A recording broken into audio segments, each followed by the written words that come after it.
मित्रों, आपकी पत्रकार वार्ता में सबका आपका स्वागत है। पिछले कल आदरणीय मोदी जी के नेतृत्व में कैबिनेट की बैठक में एक बहुत महत्वपूर्ण निर्णय लिया गया है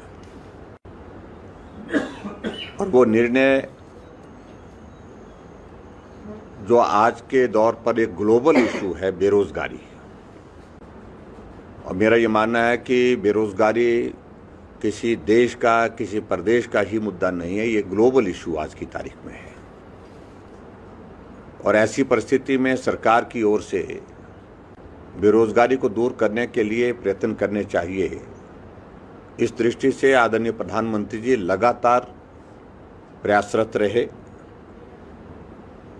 और पिछले कल जो बहुत महत्वपूर्ण घोषणा की, उस घोषणा का मैं स्वागत करता हूं। सबसे पहले तो 10 लाख नौजवानों को देश भर में अलग अलग विभागों में नौकरी देने का ऐलान करना,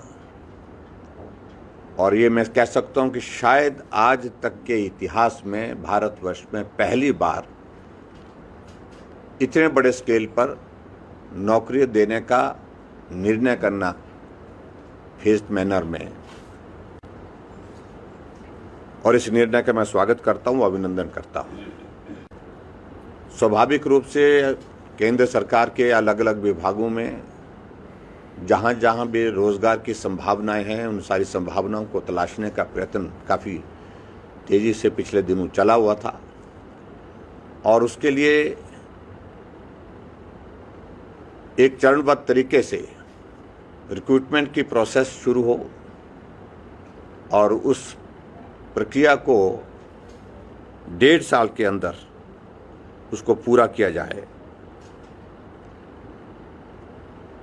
इस दिशा में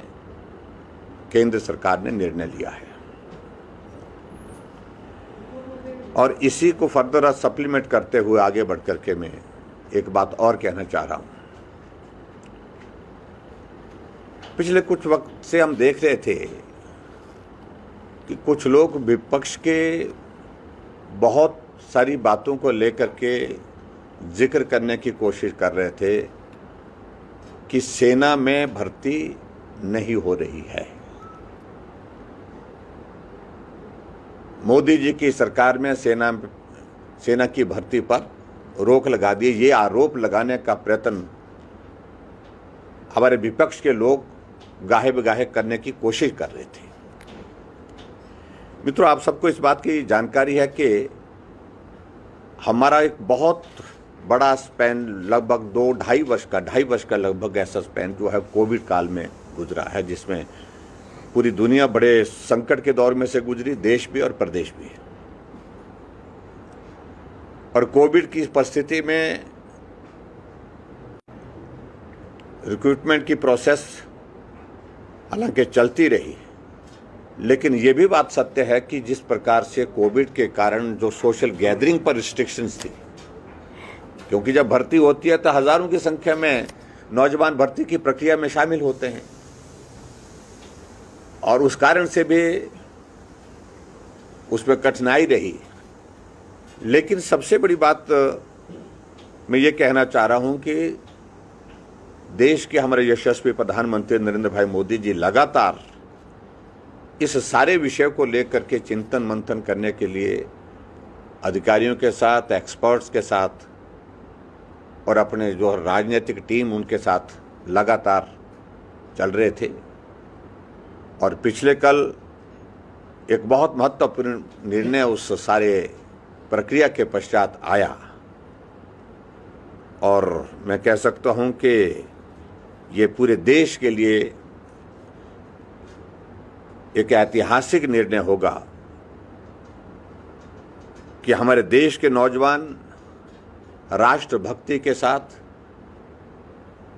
देश प्रेम के साथ देश की सेवा कर सके। एक जज्बा हमारे नौजवानों के बीच में, जोश और जुनून का देश के प्रति बने, उस दृष्टि से एक महत्वाकांक्षी योजना का पिछले कल ऐलान हुआ और जिसका जिक्र आज समाचार पत्रों में भी आया है, अग्निपथ, मैं उस निर्णय का आदरणीय प्रधानमंत्री जी का अभिनंदन करता हूँ और उनको बधाई देता हूँ हिमाचल प्रदेश सरकार की ओर से। और हमारे लिए गर्व का विषय ये भी है कि हिमाचल प्रदेश भले ही छोटा राज्य है, लेकिन देशभक्ति की भावना के साथ देश के लिए कुर्बानी देने वाले राज्यों में हिमाचल प्रदेश सदैव अग्रणी रहा है। और इस अग्निपथ की इस योजना के अंतर्गत हर वर्ष जो है वो 17.5 साल से 21 वर्ष की आयु तक हमारे नौजवान 4 वर्षों के लिए अग्निवीर के रूप में उसमें नियुक्ति ले सकते हैं, यानी कि उनको नियुक्त किया जाएगा। और मुझे इस बात की भी प्रसन्नता है कि एक साल में इसमें कुल 46,000 पद जो है अग्निवीर के भरे जाएंगे। ये निर्णय एक ऐतिहासिक निर्णय है और सबसे बड़ी बात तो यह है कि छोटी आयु में देश के लिए मर मिटने की भावना को पैदा करना, देश के लिए समर्पित होकर के अपने जीवन की कुर्बानी देने का भाव भी उनमें जागृत करना, इस दृष्टि से इस योजना का एक बहुत बड़ा लाभ रहने वाला है। और मुझे इस बात की भी प्रसन्नता है कि जो अग्निवीर जिसमें जिनकी रिक्रूटमेंट होगी, तो उसमें सारी जो फिजिकल उनकी कैपेबिलिटी है, उनकी योग्यता है, और सेना में जो नॉर्म्स कुछ रहते हैं उन सारी चीज़ों को लेकर के डिसिप्लिन के उन सारी प्रक्रियाओं को पूरा करने के पश्चात इसमें चयन किया जाएगा। और चयनित होने के पश्चात 30,000 रुपये उनको सरकार की ओर से वेतन भी दिया जाएगा, पहली साल में 30, और बाद में 4 वर्ष पूरा होने पर शायद ये 40,000 तक पहुंचेगा, 40,000 तक पहुंचेगा। और उसी के साथ आगे बढ़कर के इन अग्निवीरों को राशन, वर्दी, यात्रा भत्ता जैसी सुविधाएं भी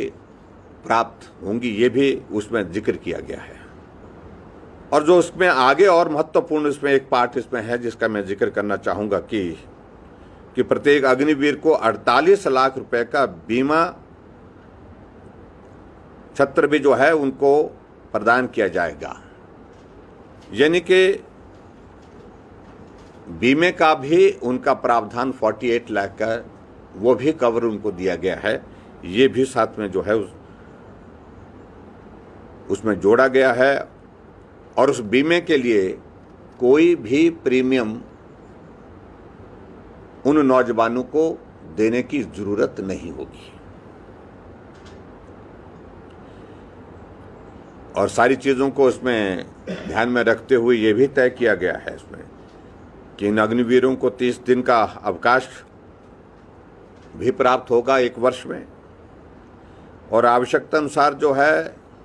चिकित्सा अवकाश वो सुविधा भी इनको उपलब्ध रहेगी। अगर मेडिकल ग्राउंड्स पर अगर किसी को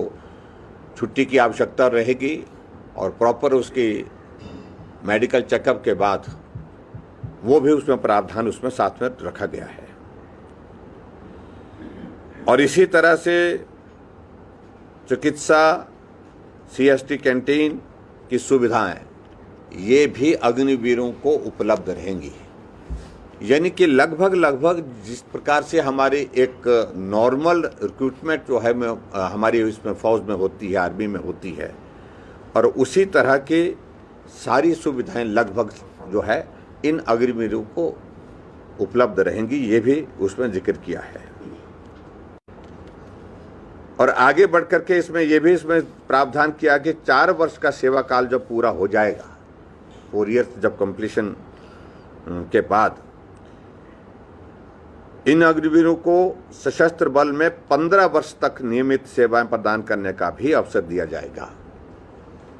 यानी कि इसमें भी 15 वर्ष के लिए नियमित सेवाएं प्रदान करने का अवसर जो है वो प्रदान करने की भी व्यवस्था है। और ये भी मैं इसमें कहना चाह रहा हूं कि सेना के संगठन की मांग के अनुसार अग्निवीर के प्रत्येक बैच को 25% उम्मीदवारों को सेना में शामिल किया जाएगा। 25% जो है इनकी रिक्रूटमेंट जो है वो जो नॉर्मल जो आर्मी के इसमें जो है वो करने का भी उसमें प्रावधान उसमें जोड़ा गया है। और आगे बढ़कर के ये भी मैं कहना चाह रहा हूं उसमें कि प्रत्येक अग्निवीर को 11,71,000 रुपए जो है वो सेवा निधि, एक बहुत अट्रैक्टिव सेवा निधि जो है का एक पैकेज उनको दिया जाएगा। और इसमें 30% मासिक योगदान जो है वो अग्निवीर का अपना होगा तथा इतना ही सरकार का रहेगा। कुल मिलाकर के 11,71,000 रुपए जो है उसमें सेवा निधि के पैकेज के रूप में उनको मिलेगा। और जो सेवा निधि का जिक्र मैं कर रहा हूं, इस पर कोई इनकम टैक्स जो है वो देय नहीं होगा।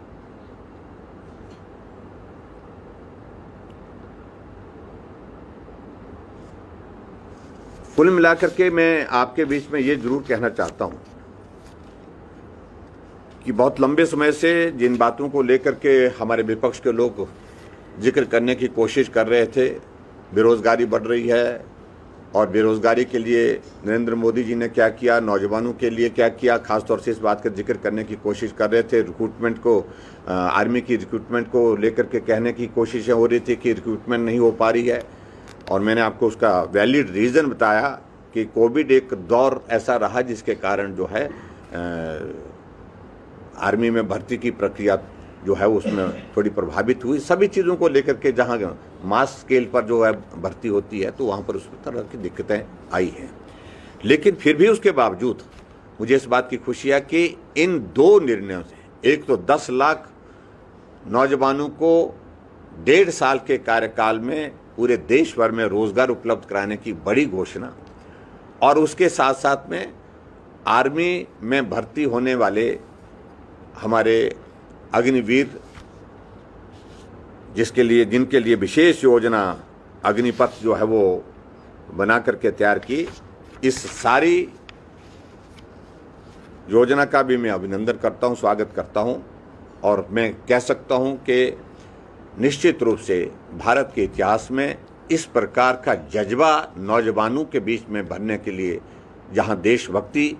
जहां देश प्रेम, देश के लिए मर मिटने की भावना पैदा की जा सके, वो इस योजना के माध्यम से निश्चित रूप से और बलवती होगी और मजबूत होगी। ये मैं आपके बीच में कहना चाहता हूँ।